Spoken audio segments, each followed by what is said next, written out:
ಕೊಪ್ಪದ ಚನ್ನವೀರ ಮಹಾಶರಣರ 31ನೆಯ ಪುಣ್ಯ ಸ್ಮರಣೋತ್ಸವದ ಅಂಗವಾಗಿ ಹಮ್ಮಿಕೊಂಡಿರುವಂಥ ಧರ್ಮ ಚಿಂತನ ಗೋಷ್ಠಿ ಕಾರ್ಯಕ್ರಮ ಈಗಾಗಲೇ 3 ದಿನಗಳ ಕಾಲ ಕಳೆದು 4ನೇ ದಿನದ ಹೆಜ್ಜೆಯನ್ನು ಇಟ್ಟಿದೆ. 4ನೇ ದಿನದ ಈ ಒಂದು ಧರ್ಮ ಚಿಂತನ ಗೋಷ್ಠಿಯಲ್ಲಿ ಪರಮ ಪೂಜ್ಯ ಅಗಡಿ ಅಕ್ಕಿ ಮಠದ ಪರಮ ಪೂಜ್ಯ ಶ್ರೀಮನ್ನಿರಂಜನ ಪ್ರಣವ ಸ್ವರೂಪ ಗುರುಲಿಂಗ ಮಹಾಸ್ವಾಮೀಜಿಯವರ ಅಮೃತವಾಣಿಯಿಂದ ನಾವು ನೀವೆಲ್ಲರೂ ಅನುಭವದ ನುಡಿಗಳನ್ನು ಕೇಳುವಂಥ ಒಂದು ಸೌಭಾಗ್ಯ, ಅದು 31ನೇ ವರ್ಷದ ಪುಣ್ಯ ಸ್ಮರಣೋತ್ಸವದಲ್ಲಿ ದೊರೆತಿರುವಂಥದ್ದು ನಮ್ಮ ಭಾಗ್ಯ. ಆತ್ಮೀಯ ಬಂಧುಗಳೇ, ಅಕ್ಕಿ ಮಠದ ಪರಮ ಪೂಜ್ಯರು ವಯಸ್ಸು ಭಾಳ ಸಣ್ಣದವರು. ನೀವೆಲ್ಲ ಅವ್ರನ್ನ ಬಿಗ್ ಬಾಸ್ನೊಳಗೆ ನೋಡಿರ್ಬೇಕು ನೀವು ಅವ್ರನ್ನೆಲ್ಲ. ಆದ್ರೆ ಆ ಅಗಡಿ ಅಕ್ಕಿ ಮಠ ಅನ್ನೋದು ಏನೈತಲ್ಲ, ಅಕ್ಕಿ ಎಷ್ಟು ಸಣ್ಣದೋ ಅಷ್ಟೇ ಸಣ್ಣದಾಗಿರುವಂಥ ಮಠ ಒಂದು ಕಾಲದಲ್ಲಿ. ಅದು ಸಣ್ಣದಾಗಿರುವಂಥ ಮಠವನ್ನು ಇಳಿ ವಯಸ್ಸಿನಲ್ಲೇ ಬಹುದೊಡ್ಡ ಮಠವನ್ನಾಗಿ ಲೋಕಾರ್ಪಣೆಯನ್ನು ಮಾಡಿರ್ತಕ್ಕಂಥ ಕೀರ್ತಿ. ಪರಮ ಪೂಜ್ಯರು ಪರಿಸರ ಪ್ರೇಮಿಗಳು, ಅತ್ಯಂತ ಸ್ತ್ರೀ ಕುಲವನ್ನು ಗೌರವಿಸುವಂಥ ಒಬ್ಬ ಮಹಾತ್ಮರು. ಅದರ ಜೊತೆಗೆ ಸಮಾಜವನ್ನು ಹೊಡೆದೆಬ್ಬಿಸಬೇಕು, ಸಮಾಜದೊಳಗೆ ಆಧ್ಯಾತ್ಮದ ಕ್ರಾಂತಿಯಾಗಬೇಕನ್ನುವಂತಹ ದೇಹವನ್ನು ಇಟ್ಕೊಂಡಿರ್ತಕ್ಕಂಥ ಒಬ್ಬ ಯುವ ಯತಿವರ್ಯರು. ಅಂಥ ಯತಿವರ್ಯರನ್ನು ಇವತ್ತು 31ನೇ ಪುಣ್ಯ ಸ್ಮರಣೋತ್ಸವದ 4ನೇ ದಿನದ ಈ ಧರ್ಮ ಚಿಂತನ ಗೋಷ್ಠಿಗೆ ನಮ್ಮ ನವನಗರದ ಆಶ್ರಮದ ಎಲ್ಲ ಹಿರಿಯ ಶರಣ ಬಳಗ ಮತ್ತು ನಮ್ಮ ನವನಗರದ ಎಲ್ಲ ಶರಣಿಯರ ಪರವಾಗಿ ಪರಮ ಪೂಜ್ಯರಿಗೆ ಜೋರಾದ ಚಪ್ಪಾಳೆ ತಟ್ಟುವುದರ ಮೂಲಕವಾಗಿ ನಾನು 4ನೇ ದಿನದ ಈ ಧರ್ಮ ಚಿಂತನ ಗೋಷ್ಠಿಗೆ ಪರಮ ಪೂಜ್ಯರನ್ನು ಸ್ವಾಗತ ಮಾಡ್ತಾ, ಇದೀಗ ಪರಮ ಪೂಜ್ಯರಿಗೆ ಶ್ರೀ ನಾಗರಾಜ್ ಕೃಷ್ಣ ದೇಶಪಾಂಡೆ, ಸಿಟಿ ಪಾರ್ಕ್, ನವನಗರ, ಹುಬ್ಬಳ್ಳಿ ಪೂಜ್ಯರಿಗೆ ಶಾಲು ಯಾಲಕ್ಕಿ ಮಾಲೆಯನ್ನು ಹಾಕಿ ಅವರಿಗೆ ಕಾಣಿಕೆಯನ್ನು ನೀಡಿ ಗೌರವಿಸ್ತಾ ಇದ್ದಾರೆ. ನಂತರದಲ್ಲಿ ಪೂಜ್ಯರ ಅನುಭವದ ಅಮೃತವನ್ನು, ಅನುಭವದ ನುಡಿಯನ್ನು ನಾವು ನೀವೆಲ್ಲರೂ ಭಕ್ತಿಯಿಂದ ಆಲಿಸೋಣ.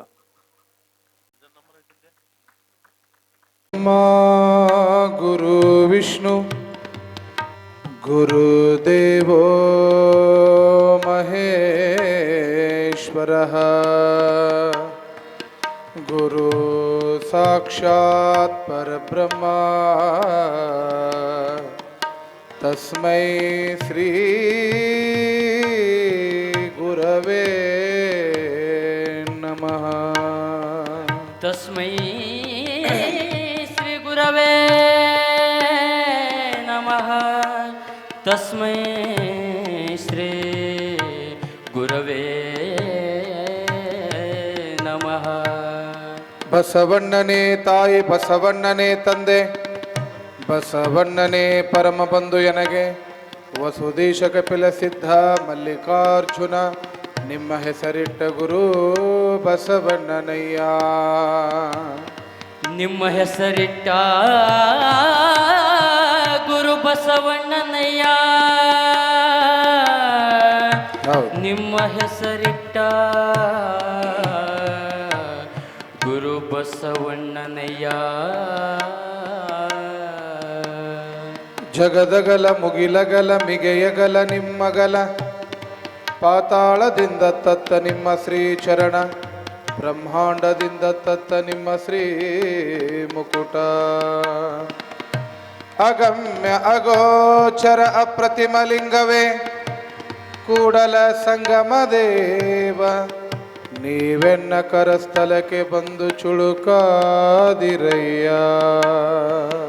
ನೀವೆನ್ನ ಕಳಸ್ಥಲಕ್ಕೆ ಬಂದು ಚುರುಕಾದಿರಯ್ಯ.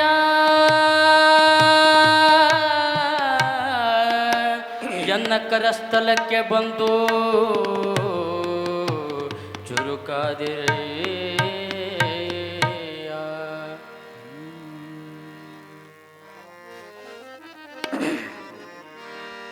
ಏಹೇ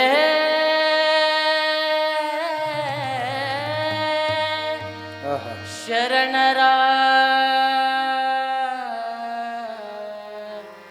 ಚರಿತಾಮೃತ ಅಮೃತ ಪರಮಾಮೃತ ಶರಣರ ಚರಿತಾಮೃತ. ಅಮೃತ ಪರಮಾಮೃತ ಅನ್ರಿ ಎಲ್ಲರೂ ಅನ್ರಿ. ಶರಣರ ಚರಿತಾಮೃತ. ಅಮೃತ ಪರಮಾಮೃತ ಶರಣರ ಚರಿತಾಮೃತ. ಅಮೃತ ಪರಮಾಮೃತ ಶರಣರ ಚರಿತಾಮೃತ.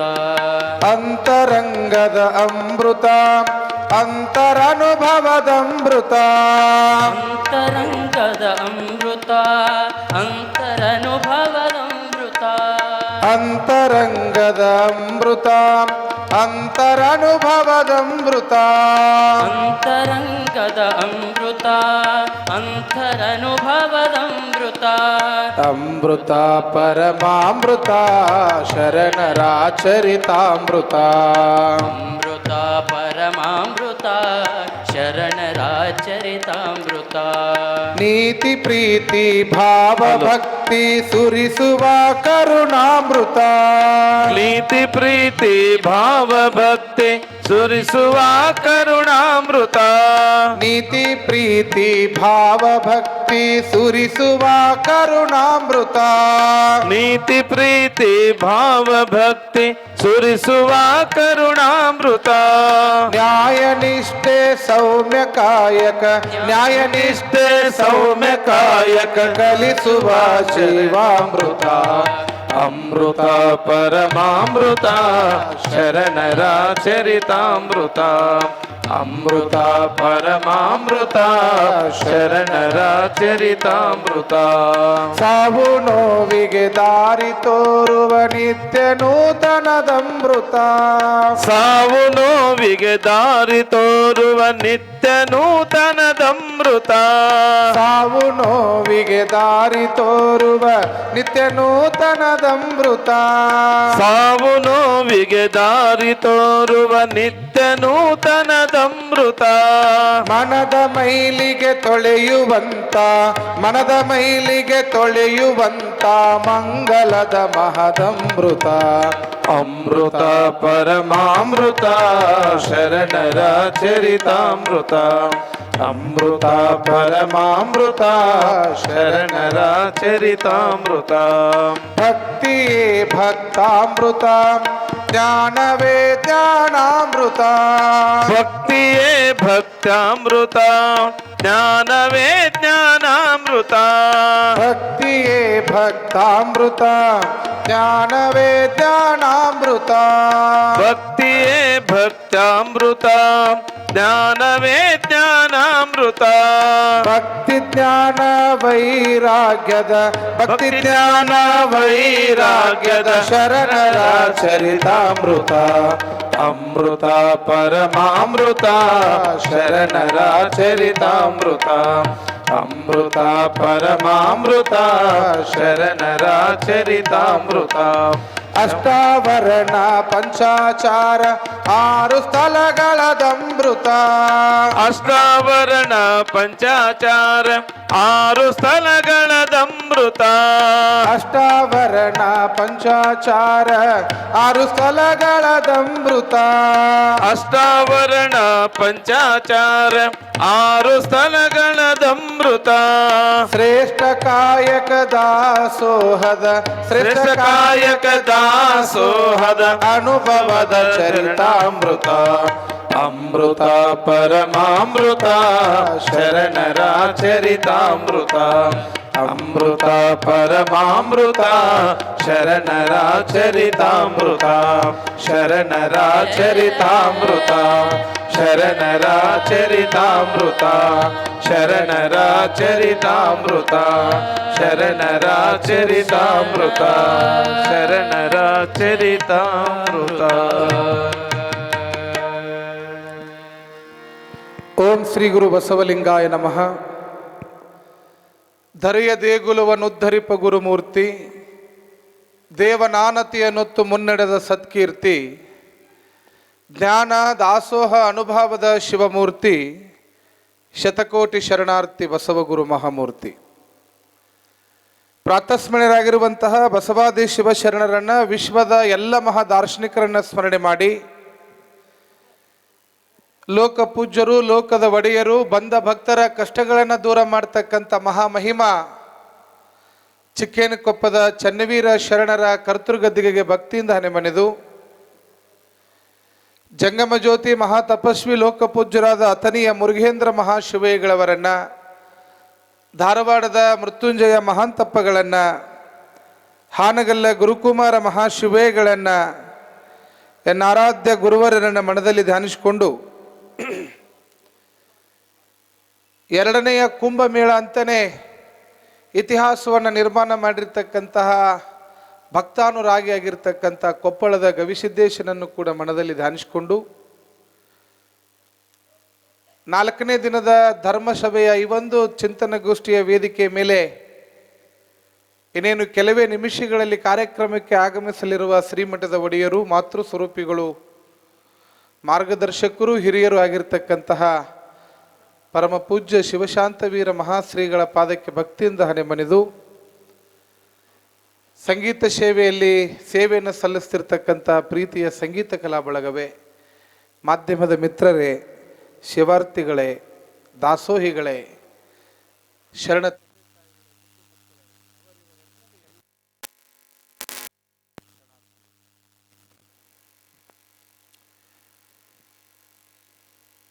ಸಮಯಕ್ಕೆ ಸರಿಯಾಗಿ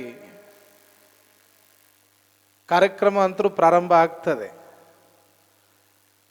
ಈ ಜೀವನದ ಜಂಜಾಟ, ಸಂಸಾರದ ತೊಳಲಾಟದೊಳಗ ಎಲ್ಲವನ್ನ ಬದಿಗಿಟ್ಟು ಬರೋ ಬಹಳ ಕಷ್ಟದ್ದೇ. ಅದು ಒಂದು ಥರ ತಪಸ್ಸು ಮಾಡಿದಂಗ. ಮೊಬೈಲ್ ಬಿಟ್ಟು, ಟಿವಿ ಬಿಟ್ಟು, ಮನ್ಯಾಗ ಗಂಡದೇರನ್ನ ಬಿಟ್ಟು, ಮಕ್ಕಳನ್ನ ಬಿಟ್ಟು, ಹೆಂಡತಿಯರನ್ನ ಬಿಟ್ಟು ಬರೋದು ಕಷ್ಟದ. ಈ ಎಲ್ಲ ಒತ್ತಡಗಳ ಮಧ್ಯೆ ಒಂದಿಷ್ಟು ಅಪ್ಪವರು ಧರ್ಮದ ಚಿಂತನೆಯೂ ಕೂಡ ಶ್ರೀಮಠದಲ್ಲಿ ನಡೀಲಿ ಅಂತ ಈ ಅವಕಾಶವನ್ನು ಮಾಡಿಕೊಟ್ಟಿದ್ದಾರೆ. ಅವಕಾಶಗಳು ತಾನಾಗೆ ಬರೋದಿಲ್ಲ. ಅವುಗಳು ಬಂದಾಗ ಕಳ್ಕೊಳ್ಳುವಂಥ ಪ್ರಯತ್ನವನ್ನು ನಾವು ಮಾಡಬಾರ್ದು. ಗಾಳಿ ಬಿಟ್ಟಾಗ ತೂರಿಕೊಳ್ಳಿರೋ ಹುಚ್ಚಪ್ಪಗಳಿರ, ಗಾಳಿ ನಿಮ್ಮ ಅಧೀನವಲ್ಲ ಹೇಳ್ತಾರೆ ದಾಸರು. ಒಬ್ಬ ರೈತ ತಾನು ಬೆಳೆದಿರ್ತಕ್ಕಂತಹ ಬೆಳೆಯಲ್ಲಿರುವಂತಹ ಕಸ, ಕಡ್ಡಿ, ಹುಲ್ಲು ಎಲ್ಲವನ್ನೂ ಕೂಡ ಹಸನ್ ಮಾಡ್ಕೊಳ್ಬೇಕಾಗಿತ್ತು ಅಂತಂತಂದ್ರ ಮೋಡದ ಕಡೆಗೆ ಮುಖ ಮಾಡಿ ನಿಂತಿರ್ತಾನೆ. ಗಾಳಿ ಎತ್ತ ಕಡೆ ಬೀಸ್ತಾ ಇದೆ ಅಂತಕ್ಕಂಥದ್ದು ಯಾಕ? ತಾನು ಬೆಳೆದಂತ ಧಾನ್ಯದೊಳಗಿರುವಂತ ಕಸವನ್ನ ತೂರ್ಕೊಳ್ಳಿ. ರೈತ ಎತ್ತ ಕಡೆಗೆ ಗಾಳಿ ಬೀಸ್ತದ, ಆ ವಿರುದ್ಧ ದಿಕ್ಕಿನೊಳಗ ತಾನು ಬೆಳೆದಂತ ಕಾಳನ್ನ ತೂರ್ತಾ ತೂರ್ತಾ ಹೋದಾಗ ಆ ಕಾಳಿನಲ್ಲಿರುವಂತ ಕಸ, ಕಡ್ಡಿ ಒಂದು ಕಡೆಗೆ ಬೀಳ್ತದೆ, ಸ್ವಚ್ಛ ಇರುವಂತ ಕಾಳು ಒಂದು ಕಡೆ ಬೀಳ್ತದೆ. ಹೀಗಾಗಿ ಯಾವ ರೀತಿಯಾಗಿ ಒಬ್ಬ ರೈತ ಬೀಸುವಂತ ಗಾಳಿಗಾಗಿ ಕಾಯ್ತಾ ತನ್ನ ಕಾಳನ್ನ ಹಸನ್ ಮಾಡ್ಕೊಳ್ತಾನಲ್ಲ, ಹಂಗ ಈ ಮನುಷ್ಯ ಅನ್ನುವಂತಹ ಜೀವನದ ರಾಶಿ ಒಳಗ ನಮ್ಮ ಜೀವನದೊಳಗೂ ಕೂಡ ಕಡ್ಡಿ, ಕಸ ಅಂತಕ್ಕಂಥದ್ದು ತುಂಬಿ ಬಿಟ್ಟದ. ಇದರೊಳಗೆ ತುಂಬಿದ್ದನ್ನ ನಾವೇನಾದ್ರೂ ತೂರ್ಕೊಳ್ಬೇಕಾಗಿತ್ತು ಅಂತಂದ್ರ ಚಿಕ್ಕೇನಕೊಪ್ಪದ ಶರಣರ ಪುಣ್ಯ ಸ್ಮರಣೆ ಅನ್ನುವಂಥ ಗಾಳಿ ಒಳಗೆ ತೂರ್ಕೊಂಡು ಬಿಟ್ರೆ ಸಾಕು, ನಮ್ಮ ಬದುಕು ಕೂಡ ಹಸನಾಗ್ತದೆ, ಹಸನಾಗ್ತದೆ. ಹೀಗಾಗಿ ಅಂತಹ ಗಾಳಿ 5 ದಿನಗಳ ಕಾಲ ಬೀಸದ. ನಾಳೆ ಒಂದೇ ದಿನ ಬೀಸೋದಿದು, ಮತ್ತೆ ಮುಂದಿನ ವರ್ಷ ಹೋಗ್ಬಿಡ್ತತ್ರಿ ಗಾಳಿ. ಈ ಗಾಳಿ ಕಿಮ್ಮತ್ತು ಯಾರಿಗೆ ಗೊತ್ತಿರ್ತೈತಿ ಅಂದ್ರೆ, ಈ ಕೋವಿಡ್ ಬಂದಾಗ ICUದಾಗ ಅಡ್ಮಿಟ್ ಆಗಿದ್ರು ನೋಡ್ರಿ, ಅವ್ರಿಗೆ ಗೊತ್ತೈತೆ ಅದ್ರ ಬಗ್ಗೆ ಕಿಮ್ಮತ್ತು ಏನು ಅಂತೇಳಿ. ಯಾಕಂದ್ರೆ ಕೊರೋನಾ ಬಂದಾಗ ಒಂದೊಂದು ಸಿಲಿಂಡರ್ ಸಿಗಲಿಲ್ಲ, ಕೋಟಿ ಗಂಟ್ಲೆ ಬ್ಯಾಂಕ್ನ ಡಿಪಾಸಿಟ್ ಅದ, ತಗೊಂಡೇನು ಮಾಡೋದು, ಆಕ್ಸಿಜನ್ ಸಿಗ್ತಾ ಇಲ್ಲ. ಎಷ್ಟೋ ಜನ ಸತ್ತು ಪ್ರಾಣ ಬಿಟ್ಟಿದ್ದನ್ನು ನಾವು ನೋಡಿದ್ದೀವಿ ಗಾಳಿಗಾಗಿ ಪರಿತಪಿಸಿ. ಹೀಗಾಗಿ ಅವಕಾಶ ಸದ್ಗುರುನಾಥ ನಮಗೆ ಒದಗಿಸಿಕೊಟ್ಟಾನ. ಇದ್ದಿದ್ದ ಜೀವನದೊಳಗ ಗಂಡ, ಹೆಂಡತಿ, ಮಕ್ಕಳು, ಸಂಸಾರದ ಈ ಜಂಜಾಟ, ಈ ಭವಸಾಗರದ ತೊಳಲಾಟ ಇದ್ದಿದ್ದೆ. ಅದಕ್ಕೆ ಹೇಳ್ತಾರೆ, ಬಡತನಕ್ಕೆ ಉಂಬುವ ಚಿಂತೆ, ಉಂಬಲಾದರೆ ಉಡುವ ಚಿಂತೆ, ಉಡಲಾದರೆ ಇಡುವ ಚಿಂತೆ, ಇಡಲಾದರೆ ಹೆಂಡಿರ ಚಿಂತೆ, ಹೆಂಡಿರಾದರೆ ಮಕ್ಕಳ ಚಿಂತೆ, ಮಕ್ಕಳಾದರೆ ಬದುಕಿನ ಚಿಂತೆ, ಬದುಕಾದರೆ ಕೇಡಿನ ಚಿಂತೆ. ಇಂತಿ ಹಲವು ಚಿಂತೆಯಲ್ಲಿಪ್ಪರನ್ನು ಕಂಡೆ, ಶಿವಚಿಂತೆ ಶಿವಧ್ಯಾನದಲ್ಲಿಪ್ಪರನ್ನು ಒಬ್ಬರನ್ನು ಕಾಣೆ ಅಂತ ಹೇಳ್ತಾರೆ. ಅವರು ಎಲ್ಲ ಹೇಳಿದ್ರು, ಲಾಸ್ಟಿಗೆ ಇದನ್ನು ಒಂದು ಹೇಳೇ ಬಿಟ್ರು. ಚಿಂತಿ ಯಾರಿಗಿಲ್ಲ ಹೇಳ್ರಿ ನೋಡೋಣ. ಮಕ್ಕಳಾದವ್ರಿಗೆ ಇವನ್ ಹೆಂಗೆ ಓದಿಸುದಪ್ಪ ಅಂತ ಚಿಂತಿ, ಮಕ್ಕಳಾಗಲ್ದವ್ರಿಗೆ ನನಗೆ ಮಕ್ಕಳಾಗಿಲ್ಲ ಅಂತ ಚಿಂತಿ, ಬಡವನಿಗೆ ರಾತ್ರಿ ಊಟದ ಹೆಂಗೆ ವ್ಯವಸ್ಥೆ ಮಾಡೋದು ಅಂತ ಚಿಂತಿ, ಅಡಿಗೆ ಮಾಡಿ ಇಟ್ಟವ್ರಿಗೆ ಉಣ್ಣವ್ರಿಲ್ಲ ಇದನ್ನ ಎಲ್ಲಿ ಚೆಲ್ಲೋದು ಅಂತ ಚಿಂತಿ. ಒಟ್ಟಾರೆ ಬದುಕಿನೊಳಗ ಚಿಂತಿ ಚಿಂತಿ ಚಿಂತಿ ಇದ್ದಿದ್ದಲ್ರಿ. ಯಾರಿಗಿಲ್ಲ? ನಿಮಗೂ ಐತಿ, ನಮಗೂ ಐತಿ. ಯಾವಾಗ ಅಜ್ಜೋರ್ ಲಘು ಮುಗಿಸ್ಯಾರ, ಮನೆಗೆ ಯಾವಾಗ ಹೋಗಿನಿ ಅಂತ ನೀವು ಚಿಂತೆ ಮಾಡಾಕತ್ತೀರಿ. ನಾ ಯಾವಾಗ 8:30 ಆಗ್ತೈತಿ, ನಾ ಯಾವಾಗ ಮುಗಿಸಿ ಹೋಗ್ಲಿ ಅಂತ ನಾ ಚಿಂತೆ ಮಾಡಾಕತ್ತಿ. ನಮ್ಮ ಚಿಂತೆ ಒಳಗೆ ಮೈಕ್ ಹಚ್ಚಿದವ ಇವ್ರು ಯಾವಾಗ ಮುಗಿಸ್ಯಾರ, ನಾ ಯಾವಾಗ ಕಿತ್ಕೊಂಡು ಮನೆಗೆ ಹೋಗಿನಿ ಅಂತ ಅವು ಚಿಂತೆ ಮಾಡಾಕತ್ತಾನ. ಅಡಿಗೆ ಮಾಡಿದವ್ರು ಯಾವಾಗ ಬಂದು ಉಣ್ತಾರ ಏನಮ್ಮರ, ನಾ ಯಾವಾಗ ಡಬ್ರಿ ತೊಳೆದಿರ್ಲಿ ಅಂತ ಅವು ಚಿಂತೆ. ಒಟ್ಟಾರೆ ಒಂದಿಲ್ಲದ ಒಂದು ಚಿಂತಿ ಚಿಂತಿ ಚಿಂತಿ ಮಧ್ಯದೊಳಗ ಸದ್ಗುರುನಾಥ ಚಿಂತನ ಅಂತಕ್ಕಂಥದ್ದೊಂದು ಕೊಟ್ಟಾನ. ಈ ಚಿಂತನವನ್ನು ನಾವು ಮಾಡಬೇಕಾಗಿದೆ. ಬದುಕಿಗೆ ಬೇಕಾಗಿರೋದೇನು? ಚಿಂತನ. ಅದಕ್ಕಾಗಿ ಈ ಮನುಷ್ಯನ ದೇಹ ಇದು ಸೃಷ್ಟಿಯಾಗಿದ್ದು ಪಂಚಭೂತಗಳಲ್ಲಿ. ಇವತ್ತು ಪಂಚಭೂತಗಳಿಂದ ನಿರ್ಮಾಣ ಆಗ್ಯದ ಅಂತ ವಿಜ್ಞಾನ ಹೇಳ್ತದ. ಪಂಚಭೂತಗಳು ಅಂತಂದ್ರೆ ಯಾವ ಹೇಳ್ರಿ ನೋಡೋಣ. ಯಾವ ಕರಿತೀವಿ ನಾವು ಪಂಚಭೂತ ಅಂತ ಹೇಳಿ? ಭೂಮಿ, ಆಕಾಶ, ನೀರು, ಗಾಳಿ, ಬೆಂಕಿ, ಇವುಗಳಿಗೆ ಏನಂತ ಕರಿತೀವಿ ನಾವು? ಪಂಚಭೂತಗಳು ಅಂತ ಕರಿತೇವೆ. ಈ ಪಂಚಭೂತಗಳಿಂದ ನಿರ್ಮಾಣ ಆಗಿರ್ತಕ್ಕಂಥದ್ದು ಈ ದೇಹ. ಹೀಗಾಗಿ ಇದರೊಳಗೂ ಕೂಡ 5 ಅದಾವು, ಪಂಚೇಂದ್ರಿಯಗಳು ಅಂತದವು. ಅದಾವಿಲ್ರಿ? ಯಾವುವು ಪಂಚೇಂದ್ರಿಯಗಳು ಅಂತಂದ್ರೆ ಯಾವುವು ಗೊತ್ತೈತೆ ಇಲ್ಲಿ ನಿಮ್ಗೆ?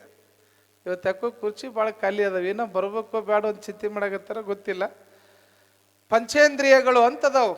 ಯಾವ ಪಂಚೇಂದ್ರಿಯ ಅಂತ ಕರೀತಾರ್ರಿ? ಕಣ್ಣು, ಕಿವಿ, ಮೂಗು, ನಾಲಿಗೆ, ಚರ್ಮ, ಇವಕ್ಕೇನಂತಾರ? ಪಂಚೇಂದ್ರಿಯಗಳು. ಮನುಷ್ಯನ ದೇಹಕ್ಕೆ ಬಹುಮುಖ್ಯವಾಗಿ ಬೇಕಾಗಿರ್ತಕ್ಕಂಥವು. ನೋಡ್ರಿ ಎಷ್ಟು ಚಂದ ದೇವ್ರ ಈ ಮನುಷ್ಯನನ್ನ ಸೃಷ್ಟಿ ಮಾಡ್ಯಾನ ಅಂತಂತಂದ್ರ, ಕಣ್ಣು 2 ಕೊಟ್ಟಾನ. ಯಾಕೆ 2 ಕೊಟ್ಟ? ನೋಡಪ್ಪ, 2 ಕಣ್ಯಾಗ ಕೆಟ್ಟದ್ದು ನೋಡು, ಒಳ್ಳೇದನ್ನು ನೋಡು ಅಂತ 2 ಕಣ್ಣು ಕೊಟ್ಟ. ಇನ್ನ 2 ಕಿವಿ ಕೊಟ್ಟಾನ. ಯಾಕೆ 2 ಕಿವಿ ಕೊಟ್ಟ? ಕೆಟ್ಟದ್ದನ್ನು ಕೇಳು, ಒಳ್ಳೇದನ್ನು ಕೇಳು. ಮೂಗಿನ ರಂಧ್ರದಲ್ಲಿಯೂ ಕೂಡ 2 ಇಟ್ಟಾನಿಗೆ ರಂಧ್ರಗಳನ್ನು. ಇಂಗಾಲದ ಡೈಆಕ್ಸೈಡ್ ತಗೋ, ಕೆಟ್ಟ ವಾಸನೆ ಬಂದ್ರು ತಗೋ, ಮಲ್ಲಿಗೆ ವಾಸನೆ ಬಂದ್ರು ತಗೋ ಅಂತೇಳಿ ಕೊಟ್ಟಾನ. ಆದ್ರೆ ಎಷ್ಟು ಮಜಾ ಮಾಡ್ಯಾನ ಅಂತಂದ್ರೆ, ನಾಲ್ಗಿನ ಒಂದ ಕೊಟ್ಟಾನ. ಏನು ಮಾಡ್ಯಾನವ? ನಾಲಿಗೆ 2 ಅದಾವನ್ರಿ. ಯಾರೇ ಮಾತು ಕೊಟ್ಟಿದ್ದು ತಪ್ಪಿದ್ರೆ, ಏನು ನಿನಗೆ 2 ನಾಲಿಗೆ ಅದಾವನ್ ಅಂತಾರ ನೋಡ್ರಿ. ನಾಲಿಗೆ ಎಷ್ಟು ಕೊಟ್ಟಾನ ಭಗವಂತ? ಒಂದೇ ಒಂದು ನಾಲಿಗೆ ಕೊಟ್ಟಾನ. ಜಗತ್ತಿನೊಳ ನಡೀತಕ್ಕಂತಹ ಸತ್ಯದ ಕಾರ್ಯವನ್ನ, ಸುಳ್ಳನ್ನ ಎರಡವನ್ನು ನೋಡಂತ 2 ಕಣ್ಣು ಕೊಟ್ಟ. ಸತ್ಯನೂ ಕೇಳು, ಸುಳ್ಳನ್ನು ಕೇಳು ಅಂತ 2 ಕಿವಿ ಕೊಟ್ಟ. ಆದ್ರ ಸತ್ಯವನ್ನೇ ನುಡಿ ಅಂತೇಳಿ ಒಂದೇ ಒಂದು ನಾಲಿಗೆ ಕೊಟ್ಟ. ಹೀಗಾಗಿ ಎಲುಬಿಲ್ಲದ ನಾಲಿಗೆ ಏನ್ರಿ? ಎಲುಬಿಲ್ಲದ ನಾಲಿಗೆ. ಇದಕ್ಕೆ ನಾಲಿಗೆಗೆ ಎಲುಬ ಇಲ್ಲ. ನಾಲಿಗೆ ಒಳ್ಳೆಯದಾದರೆ ನಾಡೆಲ್ಲ ಒಳ್ಳೆಯ. ಇದು ಭಾಳ ಕೆಟ್ಟದ್ದು ನೋಡ್ರಿ. ಹಲ್ಲಿಗೂ ಸಿಗಂಗಿಲ್ಲ, ಎಲುಬೂ ಇಲ್ಲ. ಆದ್ರೆ ಇದು ಎಷ್ಟು ಮಜಾ ಮಾಡ್ತೈತೆ ಅಂದ್ರೆ, ಒಂದ ನಿಮಿಷದಾಗ ದೇಶದ ಮಧ್ಯೆ ಜಗಳ ಹಚ್ಚಿಬಿಡ್ತೈತಿ, ಧರ್ಮಗಳ ಮಧ್ಯೆ ಜಗಳ ಹಚ್ತೈತಿ. ಈ ನಾಲಿಗೆ ಅನ್ನೋದೈತ್ ನೋಡಿ, ಇದು ಯಾರ ಹಿಡಿತದೊಳಗೆ ಇರ್ತದಲ್ಲ ಅವ್ರ ಬದುಕು ಬಹಳ ಚಂದ ಇರ್ತದ. ಅದಕ್ಕೆ ನಾಲಿಗೆ ಬಹಳ ಶುದ್ಧವಾಗಿರ್ಬೇಕು. ಏನನ್ನ ಮಾತಾಡ್ತೀಯೋ ಅದರಂತೆ ನಡೀತಕ್ಕಂಥದ್ದಾಗಬೇಕು. ಅದಕ್ಕೆ ಬಸವಣ್ಣ ಹೇಳ್ತಾನೆ, ನಡೆಯಲರಿಯದೆ ನುಡಿಯಲರಿಯದೆ ಲಿಂಗವ ಪೂಜಿಸಿ ಫಲವೇನು. ಅವರ ದುಃಖ ಎನ್ನ ದುಃಖ, ಅವರ ಸುಖ ಎನ್ನ ಸುಖ, ಕೂಡಲ ಸಂಗನ ಶರಣರ ಮನನೊಂದಡೆ ಆನು ಬೆಂದೆನಯ್ಯ. ಎಷ್ಟು ಅದ್ಭುತವಾಗಿರ್ತಕ್ಕಂಥ ಮಾತು. ಏನನ್ನ ನುಡಿತಿದಿ ಅದರಂತೆ ನಡಿ, ಏನನ್ನ ನಡೀತಿ ಅದನ್ನ ನುಡಿ, ಇದ ಜನ್ಮ ಕಡಿ ಅಂತ ಹೇಳಿಬಿಟ್ರು ದೊಡ್ಡವರು. ಅದಕ್ಕೆ ಭಾಳ ಮಂದಿ ಹೇಳೋದೊಂದು ಮಾಡೋದೊಂದು. ಅದಕ್ಕೆ ಹೇಳ್ತಾರೆ ನೋಡ್ರಿ, ಹಳ್ಳಿ ಕಡೆಗೆ ಹೇಳೋದು ಆಚಾರ, ತಿನ್ನೋದು ಬದ್ನಿಕಾಯಿ ಮಾಡ್ಯಾರಿ, ಬದ್ನಿಕಾಯಿ ಪಲ್ಯ ಮಾಡ್ಯಾರಿ ಇವತ್ತು. ಹೇಳೋದು ಆಚಾರ, ತಿನ್ನೋದು ಬದನೆಕಾಯಿ ಅಂತ ಹೇಳ್ತಾರೆ ಶಾಸ್ತ್ರ. ಹೀಗಾಗಿ ಮಾತುಗಳು ಬಹಳ ಶುದ್ಧವಾಗಿರ್ಬೇಕು. ಅದಕ್ಕೆ ಬಸವಣ್ಣ ವಚನದ ಮುಖಾಂತರ ಹೇಳ್ತಾನೆ, ನುಡಿದರೆ ಮುತ್ತಿನ ಹಾರದಂತಿರಬೇಕು, ನುಡಿದರೆ ಮುತ್ತಿನ ಹಾರದಂತಿರಬೇಕು, ನುಡಿದರೆ ಮಾಣಿಕ್ಯದ ದೀಪ್ತಿಯಂತಿರಬೇಕು, ನುಡಿದರೆ ಸ್ಫಟಿಕದ ಸಲಾಕೆಯಂತಿರಬೇಕು, ನುಡಿದರೆ ಲಿಂಗ ಮೆಚ್ಚಿ ಹೌದೌದು ಎನ್ನಬೇಕು. ನುಡಿಯೊಳಗಾಗಿ ನಡೆಯದಿದ್ದರೆ ಕೂಡಲ ಸಂಗಮ ದೇವ ಎಂತೊಲಿವನಯ್ಯ. ಎಲ್ಲಿ ಹೊಂಟದ ಈ ಸಮಾಜ? ಹೇಳೋದೊಂದು ಮಾಡೋದೊಂದು. ಸುಮ್ಮನೆ ಕೆಲಸ ಇಲ್ಲದ ಮಾತು, ಒಂದು ಉಪಯೋಗ ಆಗೋ ಮಾತು ಮಾತಾಡ್ತೀವ, ಇಲ್ಲ ಚುಚ್ಚು ಮಾತುಗಳು, ನೋವು ಕೊಡ್ತಕ್ಕಂಥ ಮಾತುಗಳು, ಅವಂದು ಇವಂಗೆ ಹೇಳೋದು, ಇವಂದು ಅವಂಗೆ ಹೇಳೋದು. ಖಾಲಿ ಕುಂಡ್ರಂಗಿಲ್ರಿ, ಸುಮ್ಮ ಒಂದು 3 ಮಂದಿ ಕಟ್ಟಿಗೆ ಕುಂತಿದ್ರಂತ. ಇವು ಕೆಲಸ ಇಲ್ಲದು ಕುಂಡ್ರದ್ರಿ ಕಟ್ಟಿಗೆ. ಕೆಲಸ ಇದ್ದವ್ರು ಯಾರೋ ಕಟ್ಟಿಗೆ ಕುಂಡ್ರಂಗಿಲ್ಲ. ಊರಿಗೆ ಕಟ್ಟಿ ಮೇಳ ಅಂತ ಒಂದಿಟ್ಟು ಇರ್ತಾವ್ರಿ ಇವು. ಅವ್ರ ಮನೆಯಂದು ಹಂಗಾತು, ಇವ್ರ ಮನೆಯಂದು ಹಿಂಗಾತು, ಬರೀ ಇವು ಮಾತಾಡೋದೇ ಇವ್ರ ಕೆಲಸ. ಅವ್ರ ಮನೆಯಾಗ ಉಂಡು ಮಂದಿ ಮನೆಯದು ಮಾತಾಡೋದು. 3 ಮಂದಿ ಕುಂತಾರ, 3 ಮಂದಿ ಕೆಲಸ ಇಲ್ಲ, ಕುಂತು ಸುಮ್ಮ ಮಾತಾಡಕತ್ತಾರ. ಆ 3 ಮಂದಿಯಾಗ ಒಬ್ಬ ಒಂದಂತ, ದೋಸ್ತರ ನಿಮ್ಗೊಂದು ವಿಷಯ ಗೊತ್ತೇನು ಅಂದ. ಯಾರಿಗೆ ಹೇಳಕತ್ತಾನವ? 2 ದೋಸ್ತರಿಗೆ ಹೇಳಕತ್ತಾನ. ಏನು ಗೊತ್ತಿಲ್ಲ ಹೇಳಪ್ಪ. ಏನಿಲ್ಲ, ನಮ್ಮ ಅಜ್ಜನ ಅಜ್ಜ ಹುಬ್ಬಳ್ಳಿಯಾಗಿದ್ದ. ನಮ್ಮ ಅಜ್ಜನ ಅಜ್ಜ ಹಿಂದೆ ಇಲ್ಲಿದ್ದಾಗ ಹೊಲದಾಗ ಎಂಥ ಗೆಣಸು ಬೆಳೆದಿದ್ದ ಅಂತಂದ್ರೆ, ಬಿಜಾಪುರ ಗೋಳಗುಮ್ಮಟ ಐತಲ್ಲ, ಅಷ್ಟು ದೊಡ್ಡ ಗೆಣಸು ಬೆಳೆದಿದ್ದಂತ ನೋಡು ಅಂದ ಒಬ್ಬ. ನಾನು ನಿಮ್ಮನ್ನು ಕೇಳ್ತೀನಿ, ಗೋಳಗುಮ್ಮಟದಟ್ಟು ಗೆಣಸು ಇರ್ಲಿಕ್ಕೆ ಸಾಧ್ಯದ ಏನು? ಸುಮ್ಮನೆ ಗೋಳಗುಮ್ಮಟದಟ್ಟು ಗೆಣಸು ಬೆಳೆದಿದ್ದ ಅಂದ. ಎರಡನೇದವ್ ನಾಯಕ ಕಮ್ಮಿ ಆಗಲಿ ಅಂದವ. ಹೌದು ದೋಸ್ತ, ನಿಮ್ಮ ಅಜ್ಜ ಗೋಳಗುಮ್ಮಟದಟ್ಟು ಗೆಣಸು ಬೆಳೆದಿದ್ದ ಅಂತ ನಮ್ಮ ಅಜ್ಜನೂ ಹೇಳ್ತಿದ್ದ. ಆದ್ರ ಆ ಗೆಣಸ ಹೊಲದಿಂದ ಮನೆಗೆ ತರಕ್ ನಮ್ಮ ಮನೆಯಾಗಿನೂ ಎತ್ತು ಹೋಗಿದ್ದು ಅಂದ ಇವ ಎರಡನೇದವ. ಹಂಗಾರೆ ಇವು ಎತ್ತು ಗಟ್ಟುಳು ಇರ್ಬೇಕು, ನೀವು ವಿಚಾರ ಮಾಡ್ರಿ. ಅದನ್ನು ಹೊರುವಂತ ಎತ್ತು. ಇನ್ನು 3ನೇದೊಂದು ಪಾಳೆ ಬಂತಲ್ಲ, ಇವು ನಾಯಕ ಕಮ್ಮಿ ಆಗಲಿ ಅಂದ ಅವನು. ಹೌದು ದೋಸ್ತ್ರ, ನೀವಿಬ್ರು ಹೇಳೋದು ಕರೆ ಐತಿ. ನಿಮ್ಮ ಅಜ್ಜ ಗೋಳಗುಮ್ಮಟದಟ್ಟು ಗೆಣಸು ಬೆಳೆದಿದ್ದು ಕರೆ, ಆ ಹೊಲದಿಂದ ಮನೆಗೆ ತರಕ ನಿಮ್ಮ ಮನೆಯಾಗಿನ ಎತ್ತು ಹೋಗಿದ್ದು ಕರೆ. ಆದ್ರೆ ಆ ಗೆಣಸು ಕುದಿಸಾಕ ನಮ್ಮ ಮನೆಯಾಗಿನ ಹಂಡೆ ತೊಗೊಂಡು ಹೋಗಿದ್ರ ಅಂದಂತೀವ. ನಾನು ನಿಮ್ಮನ್ನು ಕೇಳ್ತೀನಿ, ಏನು ಉಪಯೋಗ ಈ ಮಾತಿನಿಂದ? ಮಾತು ಆಡಿದ್ರೆ ಹಿಂಗಿರ್ಬೇಕಲ್ಲ, ಒಂದು ಸಂಸಾರವನ್ನು ಕೂಡಿಸುವಂತ ಮಾತಾಗಬೇಕು ವಿನಃ ಸಂಸಾರವನ್ನು ಒಡಿತಕ್ಕಂಥ ಮಾತುಗಳಾಗಬಾರ್ದು. ಮಾತು ಹಿಂಗಿರ್ಬೇಕಲ್ಲ, 4 ಮಂದಿ ಮೆಚ್ಚುವಂತ ಮಾತುಗಳಾಗಬೇಕು ವಿನಃ 4 ಮಂದಿಯ ಬದುಕನ್ನು ಕೆಡಿಸ್ತಕ್ಕಂಥ ಮಾತುಗಳು ನಮ್ದು ಆಗಬಾರ್ದು. ಅದಕ್ಕಾಗಿ ರಾಮಕೃಷ್ಣ ಪರಮಹಂಸರು ಅಂತಕ್ಕಂಥ ಒಬ್ಬ ಜ್ಞಾನಿಗಳಾಗಿ ಹೋಗ್ತಾರೆ ಈ ದೇಶದಲ್ಲಿ. ಏನವ್ರ ಹೆಸರು? ರಾಮಕೃಷ್ಣ ಪರಮಹಂಸರು ಅಂತ ಹೇಳಿ. ಬಹಳ ದೊಡ್ಡ ಜ್ಞಾನಿಗಳು, ದೇವಿಯ ಆರಾಧಕರವರು. ದೇವಿಯನ್ನೇ ಸಾಕ್ಷಾತ್ ಒಲಿಸ್ಕೊಂಡಿರ್ತಕ್ಕಂಥ ಮಹಾಮಹಿಮರು, ತಪಸ್ವಿಗಳು. ರಾಮಕೃಷ್ಣ ಪರಮಹಂಸರು ಗೃಹಸ್ಥರವರು. ಗೃಹಸ್ಥಾಶ್ರಮದಲ್ಲಿದ್ದು ಕೂಡ ತಾಯಿಯ ಒಲಮೆಯನ್ನ, ಪ್ರೀತಿಯನ್ನು ಗಳಿಸಿರ್ತಕ್ಕಂಥ ಕಾಳಿದೇವಿಯ ಆರಾಧಕರಾಗಿದ್ದರವರು. ಆ ದೇವಿಯನ್ನ ಒಲಿಸ್ಕೊಂಡಿದ್ರವರು ತಪಸ್ಸಿನ ಶಕ್ತಿಯಾಗಿ. ಅವರೊಬ್ಬ ಶಿಷ್ಯನನ್ನು ಈ ಜಗತ್ತಿಗೆ ಕೊಡ್ತಾರೆ, ಅವರೇ ಸ್ವಾಮಿ ವಿವೇಕಾನಂದರು. ಈ ರಾಮಕೃಷ್ಣ ಪರಮಹಂಸರು ಹಿಂಗ ಆಶ್ರಮದಾಗ ಕುಂತಿದ್ರು. ಕುಂತಾಗ ಒಬ್ಬ ಹೆಣ್ಮಗಳು ಒಂದು 5-6 ವರ್ಷದ ತನ್ನ ಮಗನ ಎತ್ಕೊಂಡು ಬಂದ್ಲು ಗುರುಗಳ ಕಡೆ. ಅಪ್ಪೋರೆ, ನಿಮ್ಮ ಆಶೀರ್ವಾದ ಬೇಕ್ರಿ ಅಂದ್ಲು ಗುರುಗಳಿಗೆ. ಆತವ ಬಾ ಅಂತೇಳಿ ಆಶೀರ್ವಾದ ಮಾಡಿದ್ರು. ಕುಂತ್ಲ ಹೆಣ್ಮಗಳು ಮಗನ ಕರ್ಕೊಂಡು. ಕುಂತಾಗ ತಾಯಿ ಕೇಳ್ತಾಳೆ, ಅಪ್ಪ ನನ್ನ ಮಗಗ ಹೇಳಿ ಸಾಕಾತು. ಒಟ್ಟ ಊಟ ಮಾಡಂದ್ರೆ ಮಾಡಂಗಿಲ್ಲ, ಬರೇ ಬೆಲ್ಲನ ಬೇಕಂತಾನ, ಬೆಲ್ಲನ ತಿಂತೀನಂತನ್ರಿ. ಅದಕ್ಕೆ ನಾ ಹೇಳಿ ಸಾಕಾಗ್ಯದ. ಅದಕ್ಕೆ ನಿಮ್ಮಿಂದರೆ ಏನಾದ್ರು ಉಪದೇಶ ಆದ್ರೆ ನನ್ನ ಮಗ ಬಿಡ್ಬೋದೇನೋ, ಒಂದು ಮಾತು ತಾವು ಹೇಳೇ ಬಿಡ್ರಪ್ಪ ಅಂತ ಸಹಜವಾಗಿ ಯಾರು ಹೇಳಿದ್ರು? ತಾಯಿ ರಾಮಕೃಷ್ಣ ಪರಮಹಂಸರಿಗೆ ಹೇಳಿದ್ಲು. ಅವಾಗ ರಾಮಕೃಷ್ಣ ಪರಮಹಂಸರಂತಾರ, ಓಹೋ ಹಿಂಗೇನುವ ಆತು, ಹಂಗಾರ ಒಂದು ಕೆಲಸ ಮಾಡು, 3 ದಿನ ಬಿಟ್ಟು ಕರ್ಕೊಂಡು ಬಾ ನಿನ್ನ ಮಗನ್ನ, ನಾ ಹೇಳ್ತೀನಿ ಅಂದ್ರು ಅವ್ರು. ಏನಂದ್ರು? 3 ದಿನ ಬಿಟ್ಟು ಕರ್ಕೊಂಡು ಬಾ. ಈ ಹೆಣ್ಮಗಳು ಏನು ತಿಳ್ಕೊಂಡ್ಲು? 3 ದಿನ ಬಿಟ್ಟು ಬಾ ಅಂದಾರಂದ್ರೆ ಏನ್ರಿ ಒಂದು ತಾಯ್ತಾ ದಾರ ಗೀರ ಮಾಡಿ ಇಡ್ತಿರ್ಬೇಕು, ಅದಕ್ಕೆ 3 ದಿನ ಬಾ ಅಂದಾರ ಬಿಡು ಅಂತೇಳಿ ತಿಳ್ಕೊಂಡು ಈ ಹೆಣ್ಮಗಳು ಕರ್ಕೊಂಡು ಹೋದ್ಲು. 3 ದಿನ ಬಿಟ್ಟು ಮತ್ತೆ ಅದ ಹೆಣ್ಮಗಳು ಆ ಮಗನನ್ನ ಕರ್ಕೊಂಡು ಬಂದು ಮತ್ತೆ ಗುರುಗಳ ಕಡೆ ಬಂದ್ಲಪ್ಪ, ಈಗಾರ ಹೇಳ್ರಿ ಬುದ್ಧಿ.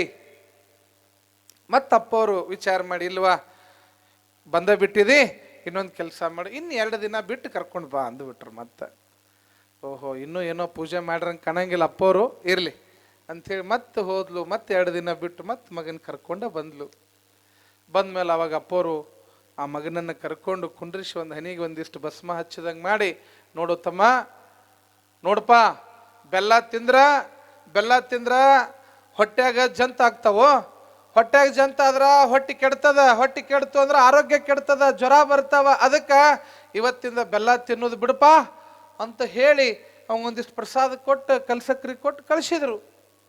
ಈ ಹೆಣ್ಮಗಳು ಅವಾಗ ಅಪ್ಪವರು ಈ ಮಾತನ್ನ 5 ದಿನದ ಹಿಂದೆ ಬಂದಾಗ ಹೇಳ್ಬೋದಾಗಿತ್ತು, ಆದ್ರೆ ಇವತ್ತ್ಯಾಕೆ ಈ ಮಾತು ಹೇಳಿದ್ರು ಅಂತ ಹೇಳಿ ವಿಚಾರ ಮಾಡಿ ಕೇಳೇ ಬಿಟ್ಲಪ್ಪವ್ರ. ಇದನ್ನ ಅವಾಗ ಹೇಳ್ಬೋದಾಗಿತ್ತಲ್ರಿ, ಈಗ ಹೇಳಾಕತ್ತಿರಲ್ಲ ಅಂದಾಗ ಅವಾಗ ಅಪ್ಪವ್ರು ಹೇಳ್ತಾರ, ರಾಮಕೃಷ್ಣ ಪರಮಹಂಸರು, ತಾಯಿ ನೀ ಮೊದಲೇ ದಿನ ನಿನ್ನ ಮಗನ ಕರ್ಕೊಂಡು ಬಂದಾಗ ನಿನ್ನ ಮಗಗೆ ಬೆಲ್ಲ ತಿನ್ನೋದು ಬಿಡ ಅಂತ ಹೇಳೋಕ್ಕಿಂತ ಮೊದಲು ನಾನಾ ಭಾಳ ಬೆಲ್ಲ ತಿಂತಿದ್ನೆ ಯವ್ವ, ನಾನಾ ಭಾಳ ಬೆಲ್ಲ ತಿಂತಿದ್ದೆ, ನಾನಾ ತಿನ್ನು ಹೊತ್ನ್ಯಾಗ ನಿನ್ನ ಮಗಗೆ ತಿನ್ನೋದು ಬಿಡ ಅಂತ ಹೇಳೋದು ಯಾವ ಧರ್ಮ ಹೇಳವ? ಅದಕ್ಕೆ 3 ದಿನ ಬಿಟ್ಟು ಬಾ ಅನ್ನೆಲ್ಲ ಪ್ರಯತ್ನ ಮಾಡಿದೆ. 3 ದಿನಕ್ಕೆ ನನಗೂ ಬಿಡಾಕ ಮನಸ್ಸು ಬರಲಿಲ್ಲ, ಮನಸ್ಸು ಅನ್ನೋದು ಮಂಗ್ಯ. ಅದಕ್ಕೆ ಮತ್ತೆ 2 ದಿನ ಬಿಡು ಪ್ರಯತ್ನ ಮಾಡಿದೆ. ಇವತ್ತು ಬೆಲ್ಲ ತಿನ್ನೋದು ಬಿಟ್ಟಿನವ, ಅದಕ್ಕೆ ನಿನ್ನ ಮಗಗೆ ಹೇಳೋ ಅಧಿಕಾರ ಬಂದದ, ಅದಕ್ಕೆ ಈಗ ಹೇಳಾಕತ್ತೀನಿ ಬಿಡುಪ್ಪ ತಮ್ಮ ಅಂತೇಳಿ. ನೋಡ್ರಿ ಎಂತೆಂಥ ಮಹಾತ್ಮರು, ಯೋಗಿಗಳು, ಸತ್ಪುರುಷರು. ಅದಕ್ಕೆ ವಾಕ್ಶುದ್ಧಿ ಅಂತ ಕರೀತಾರೆ. ಅದಕ್ಕೆ ವಾಕ್ಶುದ್ಧಿ. ಕೆಲವೊಬ್ಬ ಯೋಗಿಗಳು, ಮಹಾತ್ಮರು, ಸಂತರು ಅವರ ಜಪ ತಪ ಪೂಜೆ ಪುನಸ್ಕಾರದಿಂದ ಅವರ ಮಾತು, ಅವರ ನಾಲಿಗೆ, ಅವರ ಹಸ್ತ ಎಷ್ಟು ಪರಿಶುದ್ಧವಾಗಿರ್ತದ ಅಂತಂದ್ರ, ಬುದ್ಧಿ ಒಂದಿಷ್ಟು ಹಸ್ತ ಇಡ್ರಿಪ್ಪ ನಮ್ಮ ತಲೆ ಮೇಲೆ, ಯಾಕ ದಿನ ಜಪ ಮಾಡಿದ ಕೈ ಇದು ಪರುಷ ಮಣಿಯಪ್ಪ, ಈ ಹಸ್ತ ಮುಟ್ಟಿದ್ರ ನನ್ನ ಬದುಕು ಸಾರ್ಥಕ ಆಗ್ತದ ಅಂತ ಎಷ್ಟೋ ಜನರ ಭಾವನೆ. ಶೆಟ್ರ ಅಂಗಡಿಗೆ ಹೋಗ್ತೀರಿ, ಹೋಗಿ 1 ಕಿಲೋ ಕಲ್ಸಕ್ರಿ ಕೊಡು ಅಂತ ಇಸ್ಕೊತೀರಿ. ನೀವು ಏನಂತೀರಿ ಅಲ್ಲಿ? ಶೆಟ್ರ 1 ಕಿಲೋ ಕಲ್ಸಕ್ರಿ ಕೊಡ್ರಿ ಅಂತ ಹೇಳ್ತೀರಿ. ಆ ಶೆಟ್ರು 1 ಕಿಲೋ ಕಲ್ಸಕ್ರಿ ಕೊಡ್ತಾರ, ತಗೊಂಡು ಶಿವಶಾಂತಿಯವ್ರ ಅಜ್ಜರ ಕಡೆ ಬರ್ತೀರಿ. ನಮಸ್ಕಾರ ಮಾಡಿದ ಮೇಲೆ ಅದ ಸಕ್ರಿನ ಅಪ್ಪವ್ರ ಮುಂದೆ ಇಡ್ತೀರಿ. ಅಪ್ಪ ಹೋಗಿ ಬರ್ತೀನ್ರಪ್ಪ, ಪ್ರಸಾದ ಕೊಡ್ರಿ ಅಂತೀರಿ. ಅವಾಗ ಅದ ಅಪ್ಪವ್ರ ಗಂಟು ಬಿಚ್ಚಿ ಅದ್ರಾಗಿಂದ ಕಲ್ಸಕ್ರಿ ತೆಗೆದು ನಿಮಗೇನು ಮಾಡ್ತಾರ? ಅರೆ ಶೆಟ್ರ ಅಂಗಡಿಯಾಗ ಕಲ್ಸಕ್ರಿ ತಂದವ್ರ ನೀವು, ಅಜ್ಜವ್ರ ಕಡೆ ಬಂದು ಪ್ರಸಾದ ಕೊಡ್ರಿ ಅನ್ನೋರ ನೀವು. ಹಂಗಾರೆ ಅಜ್ಜವ್ರು ಏನು ಹಾಕಿದ್ರ ಅದ್ರಾಗ? ಏನೂ ಹಾಕಿಲ್ಲ. ಯಾವಾಗ ಗುರುವಿನ ಹಸ್ತ ಅದಕ್ಕೆ ಮುಡ್ತೋ ಅವಾಗ ಅದು ಸಕ್ರಿ ಹೋಗಿ ಏನಾಯ್ತು? ಪ್ರಸಾದವಾಗಿ ಬದಲಾವಣೆ ಆಯ್ತು. ಹೆಂಗ ಹಸ್ತ ಮುಟ್ಟಿದ ಮೇಲೆ ಪ್ರಸಾದ ಆತೋ, ಹಂಗ ಗುರುಗಳು, ಜಂಗಮ ಮೂರ್ತಿಗಳು, ತಪಸ್ವಿಗಳು ತಮ್ಮ ನಾಲಿಗೆಯಿಂದ 1 ಸಾರಿ ನುಡಿದ್ರು ಅಂತಂತಂದ್ರ ಪ್ರಕೃತಿಯು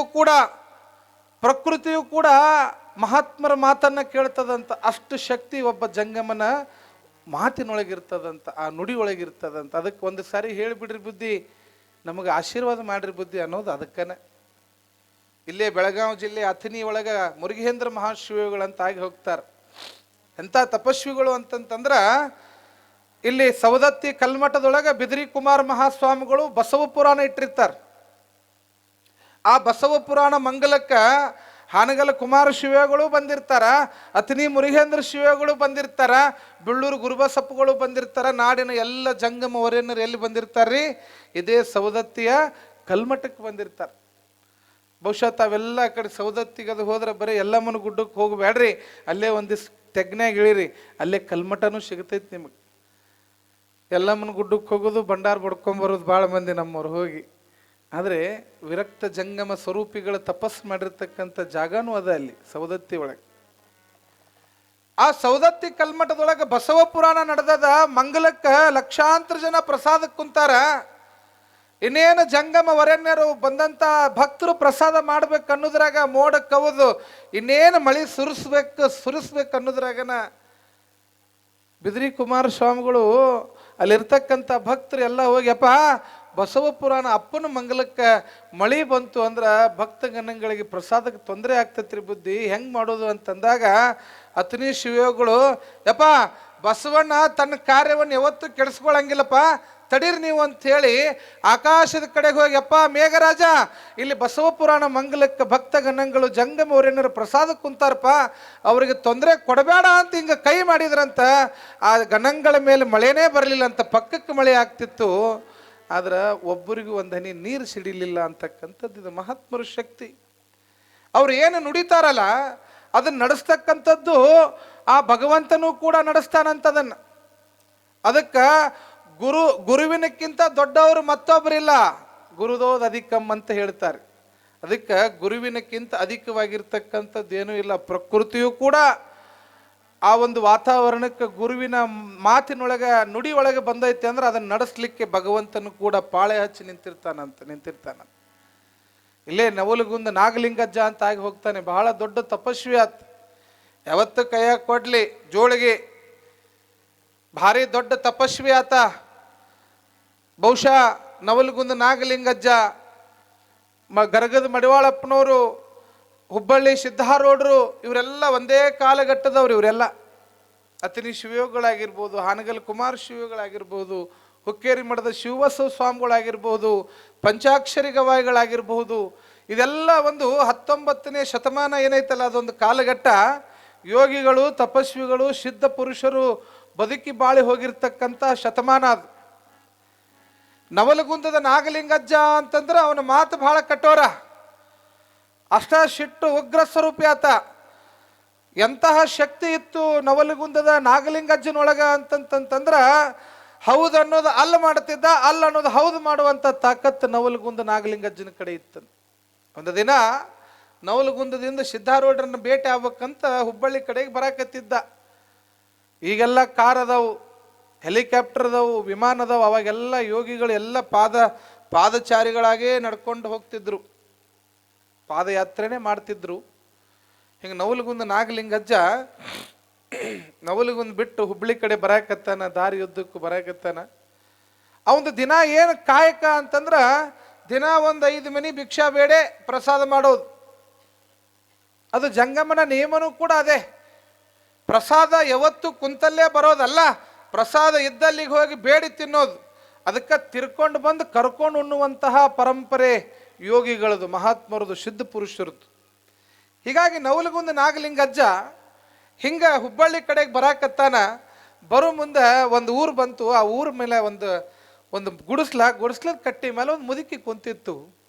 ಕುಂತಕ್ಕಿನ ಯಾವಾಗ ನಾಗಲಿಂಗಜ್ಜನ ನೋಡಿದ್ಲು, ಓಡೋಗ್ಯಪ್ಪ ನಾಗಲಿಂಗಜ್ಜ, ನಮ್ಮ ಊರಿಗೆ ಬಂದೆಯಪ್ಪ, ಭಾಳ ಸಂತೋಷ ಆತಂತ ಮುದುಕಿ ಹೋಗಿ ನಮಸ್ಕಾರ ಮಾಡಿದ್ದ. ಅವಾಗ ಮೊದಲ ಹೊಟ್ಟೆ ಹಸ್ತಿತ್ತು ಅವ್ನು, ನವಲಗುಂದ ಬಿಟ್ಟು ಹೊಟ್ಟೆ ಹಸದ್ ಬಿಟ್ಟಿತ್ತು. ತಾಯಿ, ಮತ್ತು ನಿನ್ನ ಮನೆ ಮುಂದೆ ಬಂದೇನಿ, ನನಗೆ ಹೊಟ್ಟೆ ಹಸ್ತೈತಿ, ಅದಕ್ಕೆ ನನಗೊಂದು ಚರಿಗೆ ಹಾಲು ಕುಡಿಯಂಗಾಗೈತಿ, ನಿನ್ನ ಮನ್ಯಾಗ ಹಾಲು ತೊಗೊಂಡು ಬಾ ಅಂದಿವ. ನೋಡ್ರಿ ಯೋಗಿಗಳದ್ದು ಮಾತುಗಳು ಹೆಂಗಿರ್ತಾವ ಅನ್ನೋದಕ್ಕೆ. ಪರೀಕ್ಷೆಯ ಕಾಲನೋ ಅಥವಾ ಪವಾಡದ ಶಕ್ತಿನೋ ಗೊತ್ತಿಲ್ಲ, ಏನು ಕೇಳಕತ್ತಾನವ, ನನಗೆ ಒಂದು ಚರಿಗೆ ಹಾಲು ಕುಡಿಯಂಗಾಗೈತಿ, ಹೊಟ್ಟೆ ಹಸ್ತದ, ಹಾಲು ತೊಗೊಂಡು ಬಾ ಅಂತ ಆ ಮುದುಕಿಗೆ ಹೇಳೋಣ. ಮೊದಲ ಮುದುಕಿ ಅಂತಾಳ, ಯಪ್ಪ ನೀ ರೊಟ್ಟಿ ಬೇಡಿದ್ರೆ ರೊಟ್ಟಿ ಕೊಡ್ತೀನೋ, ಅಂಬಲಿ ಕೇಳಿದ್ರೆ ಅಂಬಲಿ ಐತಿ, ನುಚ್ಚು ಕೇಳಿದ್ರೆ ನುಚ್ಚು ಕೊಡ್ತೀನಿ, ಹಾಲು ಎಲ್ಲಿ ತರಲೋ ಯಪ್ಪ, ನನ್ನ ಮನ್ಯಾಗ ಹೈನ ಇಲ್ಲ, ಬಂದವ್ರಿಗೆ ಒಂದಿಷ್ಟು ಉಣ್ಲಿ ಅಂತ ಈಗ ಒಂದು ಕನ್ಯಾ ರೂಪದ ಒಂದು ಸಣ್ಣದ ಕರ ತಂದು ಕಟ್ಟೀನಿ, ಒಂದು ಆಕಳ ಕಟ್ಟೀನಿ. ಈಗ ಅದಿನ್ನೂ ಗಬ್ಬಾಗಿಲ್ಲ, ಅದಿನ್ನೂ ಮರಿ ಹಾಕಿಲ್ಲ, ಹಾಲು ತೊಗೊಂಡು ಬಂದ್ರೆ ಎಲ್ಲಿ ತರಲಿಪ್ಪ, ನನ್ನ ಕಡೆ ಇದ್ದಿದ್ದು ಕೇಳಿದ್ರೆ ಕೊಡ್ತೀನಿ, ಹಾಲಿಲ್ಲ ನನ್ನ ಮನ್ಯಾಗ ಅಂದ್ಲು. ಅವಾಗ ನಾಗಲಿಂಗಜ್ಜ ಅಂತಾನ, ನೋಡುವ, ನನಗೆ ನಿನ್ನ ಮನ್ಯಾಗಿಂದ ಹಾಲ ಕೊಡ್ಬೇಕು, ನಿನ್ನ ಹಾಲ ಕುಡಿಯವ, ನನಗೊಂದು ಚರಿಗೆ ಹಾಲು ತೊಗೊಂಡು ಬಾನಿ. ಇವ ಬಿಡದಪ್ಪ, ಆಕಿ ಕೊಡ್ದವ, ಯಾಕೆ ಇದ್ರೆ ಕೊಡ್ತಾಳಕಿ. ಈಗ ಮನ್ಯಾಗ ಇದ್ದಿದ್ದು ಕೇಳಿದ್ರೆ ಆತ್ರಿ ಅಪ್ಪರ ಅಂತೀರಿ ನೀವು, ಇರ್ಲಾರ್ದು ಕೇಳಿದ್ರೆ ಇದೇನು ಸ್ವಾಮಿಗೆ ಬುದ್ಧಿ ಐತಿಲ್ಲ, ಇಲ್ಲಂದ್ರೆ ತಿಳಿವಲ್ತಲ್ಲಿ ಅವಂಗ ಅಂತ ನೀವ ಬೈದು ಕಳಿಸ್ತೀರಿ. ಹಂಗೆ ಮುದುಕಿ ಒಳಗ ಬೈಕೋತದು, ಇದೇನು ನಾಗಲಿಂಗಜ್ಜಿದು ಬುದ್ಧಿಗೇಡಿ, ಹಾಲು ಇಲ್ಲ ಅಂತೀರಿ, ಹಾಲು ತೊಗೊಂಬ ಅಂತ ನೀವೆಂತ. ಯಪ್ಪ ನಿನಗೆ ಸುಳ್ಳು ಹೇಳಿದ್ರೆ ಏನು, ಬಾ ಮನೆಯಾರೆ ನೋಡು ಬಾ, ಏನು ನಿಂದು ವಟ ಹಚ್ಚಿ ನನಗೆ ಹಾಲು ಇಲ್ಲ ಅಂದ್ರೂ ಕೇಳವಲ್ಲ. ನೋಡಲ್ಲಿ ಆಕಳ ಐತಿ ಕರೆ, ಅದೇನು ಗಬ್ಬಾಗಿಲ್ಲ, ಮರಿ ಹಾಕಿಲ್ಲ, ಹಾಲು ತೊಗೊಂಡು ಬಾ ಅಂತಿದ್ದಿ, ಎಲ್ಲಿ ತರಲಿಲ್ಲ ಹಾಲು, ಇರ್ಲಾರ್ದು ಎಲ್ಲಿ ತರಲಿಲ್ಲ ಯಪ್ಪ. ಮತ್ತು ಆಕಳ ಐತಲ್ವ, ಹೋಗಿ ಚರ್ಗಿ ತೊಗೊಂಡು ಬಾ, ಹಿಂಡು ಹಾಲು ಕೊಡ್ತೈತೆ ಅದು ಅಂತ ನೀವ ನಾಗಲಿಂಗಜ್ಜ. ಹೋಗಿ ಮುದಿಕ್ ಅಂದ್ಲಿ, ಯಪ್ಪ ನನಗಂತೂ ಅದೇನು ಕೊಡಂಗಿಲ್ಲ, ಮತ್ತು ನಿನಗೆ ಕೊಟ್ರೆ ಕೊಡ್ಬೋದಪ್ಪ, ನೀ ಎಲ್ಲ ಬಲ್ಲ ಓದಿದಿ, ನಿನಗೇನು ಹೇಳೋದೈತಿ, ನನಗಂತೂ ಹಿಂಡಕ್ಕಾಗಿಲ್ಲ, ಬೇಕಂದು ನೀನ ಹಿಂಡ್ಕೊ ಅಂತ ಅಂದ್ಲಕ್ಕಿ. ಚರ್ಗಿ ತಂದ್ಲಕ್ಕಿ, 1 ಲೀಟ್ರ್ ಹಾಲು ಹಿಡಿ ಅಂತ ಚರ್ಗಿ. ನಿಮಗೆ ಹೇಳ್ತೀನಿ, ನಾಗಲಿಂಗಜ್ಜ ಚರಗಿ ತಗೊಂಡು ಬಂದು ಅದರ ನೀರು ತೊಗೊಂಬಂದು ಕೊಟ್ಲು. ಆ ನೀರು ತಗೊಂಡು ಆಕಳ ಕರ ಹಾಕಿಲ್ಲ, ಇನ್ನೂ ಮಣಕದ ಕರ ಅದ, ಇನ್ನೂ ಚೊಚ್ಚಲಾಗಿಲ್ಲ, ಅದು ಹೊಟ್ಲಿಲ್ಲ. ಆದರೂ ಕೂಡ ನಾಗಲಿಂಗ ಮಹಾತ್ಮರ ಶಕ್ತಿ ಹೆಂಗಿರ್ತದೆ ಗೊತ್ತಿಲ್ಲ, ಚರಗ್ಯಾಗಿರೋ ನೀರು ತಗೊಂಡು ಆಕಳ ಡುಬ್ಬದ ಮೇಲೆ ಹಿಂಗೆ ನೀರು ಹಾಕಿ ತಪ್ಪ ಅಂತ ಬಡ್ದ ಚರಗ್ಯಾಗ ಹಾಲು ಹಿಂಡಾಕತ್ರ ಚರಗಿ ತುಂಬ ಹಾಲು ಬಂದಿದ್ದು ಅಂತ. ಇದು ನವಲಗುಂದ ನಾಗಲಿಂಗಜ್ಜ ಮಾಡಿದ್ದ ಪವಾಡ. ಮುದುಕಿ ಗಾಬರಿ ಆಗ್ತಿದೆ, ಯಪ್ಪ ಏನಿದು ಆಶ್ಚರ್ಯ, ಆ ಕರ ಹಾಕಿದ ಮೇಲೆ ಹಾಲು ಹಿಂಡೋದು ನೋಡಿವಿ, ಇದು ಏನು ಇನ್ನೂ ಏನೂ ಇಲ್ದ ಶಿವ ಯವ ಚರಗಿ ತುಂಬೈತಿ, ಇನ್ನೊಂದು ಚರಗಿ ತಗೊಂಡು ಬಾ ಅಂದವ. ನಿಮಗೆ ಹೇಳ್ತೀನಿ, ಕೆಚ್ಚಲದ 4 ಮಲಿ ಒಳಗೂ ಹಿಂಡಿದ್ರ ಒಂದೊಂದು ಮಲಿ ಒಳಗೆ ಒಂದೊಂದು ಚರಿಗೆ ಹಾಲು ಹಿಂಡಿತಂತ ಆಕಳ. 4 ಚರಿಗೆ ಹಾಲು ಕೊಟ್ಟು ಕಳಿಸಿ ಒಳಗೆ ಹೋಗಿ ಹಾಕ್ಕೊಂಡು ಬಾ ಅಂತಂತ 4 ಚರಿಗೆ ಹಾಲು ಒಳಗೆ ಹಾಕಿ 5ನೇ ಚರಿಗೆ 4 ಮಲೆಗಿನ ಹಾಲು ಹಿಂಡಿ ಆ ಒಂದು ಚರಿಗೆ ಹಾಲು ಗಟ ಗಟ ಗಟ ಕುಡಿದು ಆ ಮುದುಕಿ ಕೈ ಚರಿಗೆ ಕೊಟ್ಟು ಹೇಳ್ತಾನಂತೆವ, ಈ ಆಕಳ ಸಾಯಿ ಮಠ ಗಬ್ಬು ಆಗಂಗಿಲ್ಲ, ಕರನು ಹಾಕಂಗಿಲ್ಲ, ಆದ್ರೆ ಹಾಲು ಕೊಡೋದು ಬಿಡಂಗಿಲ್ಲ, ನಿನಗೆ ಎಷ್ಟು ಬೇಕಟ್ಟು ಹಾಲು ಹಿಂಡ್ಕೊ ಅಂಥೇಳಿ ಆಶೀರ್ವಾದ ಮಾಡಿ ಹೋದ್ನಂತ. ಅದಕ್ಕೆ ಹೇಳ್ತಾರೆ, ನೀನೊಲಿದರೆ ಕೊರಡು ಕೊನರುವುದಯ್ಯ, ನೀನೊಲಿದರೆ ಬರಡು ಹಯನವುದಯ್ಯ. ಬರಡಾಗಿರ್ತಕ್ಕಂಥ ಆಕಳು ಕೂಡ ಹಾಲು ಕೊಡಬಲ್ಲದು ಅಂತಕ್ಕಂಥದ್ದು ಮಹಾತ್ಮರ ಶಕ್ತಿ ವಾಣಿ. ಅದಕ್ಕೆ ವಾಕ್ ಶುದ್ಧಿ ಅಂತ ಕರೀತಾರೆ. ಅದಕ್ಕೆ ಮಹಾತ್ಮರನ್ನ ಪರೀಕ್ಷೆ ಮಾಡಕ್ಕೆ ಹೋಗುವುದಲ್ಲ, ಗುರುಗಳ ಮಾತನ್ನ ಪರೀಕ್ಷೆ ಮಾಡೋದಲ್ಲ, ಗುರುಗಳಿಗೆ ಎದುರಾಗಿ ನಿಲ್ಲೋದಲ್ಲ, ಗುರುವಿಗೆ ನೀ ಏನು ಮಾಡ್ತೀನಿ, ನಿನ್ನಿಂದ ಏನು ಆಗ್ತೈತಿ ಅಂತ ಅನ್ನೋದಲ್ಲ. ಗುರು ಒಮ್ಮೆ ನುಡಿದ ಅಂತಂದ್ರೆ ಭಗವಂತನು ಕೂಡ ಮಾತು ನಡೆಸ್ಲಿಕ್ಕೆ ಬರ್ತಾನೆ ಅಂತಕ್ಕಂಥದ್ದು ಇತಿಹಾಸವನ್ನು ನೋಡಿದಾಗ ಗೊತ್ತಾಗ್ತದೆ. ಅದಕ್ಕೆ ಭಾಳ ಜನ ಸ್ವಾಮಿಗಳನ್ನ ಪರೀಕ್ಷೆ ಮಾಡೋರು ಅದಾರ್ರಿ. ಒಬ್ಬ ಬಂದಂತ ನವಲಗುಂದ ನಾಗಲಿಂಗಜ್ಜನ ಕಡೆ, ಇವ ಅಜ್ಜ ಎಲ್ಲಾನು ಕರೆನ ಮಾಡ್ತಾನಂತ, ನೋಡೇ ಬಿಡು ಅಂತಡಿ ಅಂದಂತೀವ. ಇರ್ತಾರ್ರಿ ಒಂದಿಷ್ಟು ಮಂದಿ ಉಡಾಳ ಕಂಪ್ನಿ ರೀ, ಊರಿಗೆ ಮಿಕ್ಕಿದ್ದು ಇರ್ತಾವೆ, ಊರಿಗೆ ಬಾರ ಕಾಡಿಗೆ ಇವೇನೋ ಅಂತಾರೆ, ಒಂದು ಮಾತು ಐತೆ ಅದಕ್ಕೆ. ದಿಮಾಕ್ ಮಾಡ್ಕೋತ ಬಂದಂತೀವ. ಮಂದ್ಯಾಗ ಹಿಂಗ ಮಂದಿ ಕುಂತಿತ್ತು, ಅಜ್ಜ ಕುಂತಿದ್ದ, ಅಜ್ಜ ನವಲಗುಂದ ಅಜ್ಜ ಮತ್ತು ನೀ ಎಲ್ಲ ಕರೆನ ಮಾಡ್ತಿ ಅಂತ, ಎಲ್ಲ ಇದ್ದಂಗೆ ಹೇಳ್ತಿ ಅಂತ ಹೇಳಿ ಅಂದು ಪರೀಕ್ಷೆ ಮಾಡಕ್ಕೆ ಬಂದ. ನೀವು ಏನು ಮಾಡ್ಯಾನ ಅಂದ್ರೆ ಕೈಯಾಗ ಒಂದು ಗುಬ್ಬಿ ಮರಿ ಹಿಡ್ಕೊಂಬಂದ. ನೀವ ಏನು ಮಾಡ್ಯಾನ್ರಿ, ಗುಬ್ಬಿ ಮರಿ ಹಿಡ್ಕೊಂಡು ಬಂದಾನ ಅಜ್ಜನ ಮುಂದೆ. ಯಜ್ಜ ನನ್ನ ಕೈಯಾಗ ಏನೈತಿ ಹೇಳಿ ನೋಡೋನು ಅಂದ. ಇವ ನಿನ್ನ ಕೈಯಾಗ ಏನೈತಿ ಹೇಳು ಅಂದ. ಇವಾಗ ಅಜ್ಜ ಅಂತಾನ, ನಿನ್ನ ಕೈಯಾಗ ಏನೈತಪ್ಪ, ಒಂದು ಗುಬ್ಬಿ ಮರಿ ಐತಿ ಅಂದ. ಅಬಾ ಕರೆ ಹೇಳಿದ್ನಲ್ಲಿ ಇವ, ತಡಿ ಹಂಗಾರ ಈ ಮಗನ ಸುಳ್ಳ ಮಾಡೋನು ಅಜ್ಜನ ಅಂದಿವ. ಸುಳ್ಳು ಮಾಡ್ಬೇಕನ್ನ ಇವೇನು ವಿಚಾರ ಮಾಡ್ದ, ಹಂಗಾರ ಗುಬ್ಬಿ ಐತಿ ಅದು ಕರೆನಾ, ಆದ್ರೆ ಸತ್ತೈತೆ ಬದುಕೈತೆ ಹೇಳ ಅಂದವ. ಯಾಕೆ ಆ ಮಗ ಏನು ಮಾಡಾವಿದ್ರೆ, ಸತ್ತೈತೆ ಅಂದ್ರೆ ಹಾರಿ ಬಿಡಾವಿದ್ದ, ಬದುಕೈತೆ ಅಂದ್ರೆ ಅಲ್ಲೇ ಹಿಚ್ಚಿಕ್ ಬಿಡಾವಿದ್ದ ಅವ ಕೈಯಾಗಿನ. ಸುಳ್ಳು ಮಾಡ್ಬೇಕಲ್ಲ ಅಜ್ಜಂದು. ಅದಕ್ಕೆ ಯಜ್ಜ ಗುಬ್ಬಿರೋದು ಕರೆನ, ಆದ್ರೆ ಸತ್ತೈತೆ ಬದುಕೈತೆ ಹೇಳು ಅಂತಂದಾಗ ಅವಾಗ ನಾಗಲಿಂಗಜ್ಜ ಅಂತಾನಂತ, ಯಪ್ಪ ಅದು ಸಾಯೋದು ಬದುಕೋದು ಅದು ನಿನ್ನ ಕೈಯಾಗೈತು ಅಂತ ಹೇಳಿದ್ನಂತ, ನಿನ್ನ ಕೈಯಾಗೈತು ಅಂತ ಹೇಳಿದ್ನಂತ. ಹಂಗೆ ಪ್ರತಿಯೊಬ್ಬರ ಬದುಕು ಕೂಡ ಅವ್ರ ಕೈಯೊಳಗಿರ್ತದ ಏನ್ರಿ.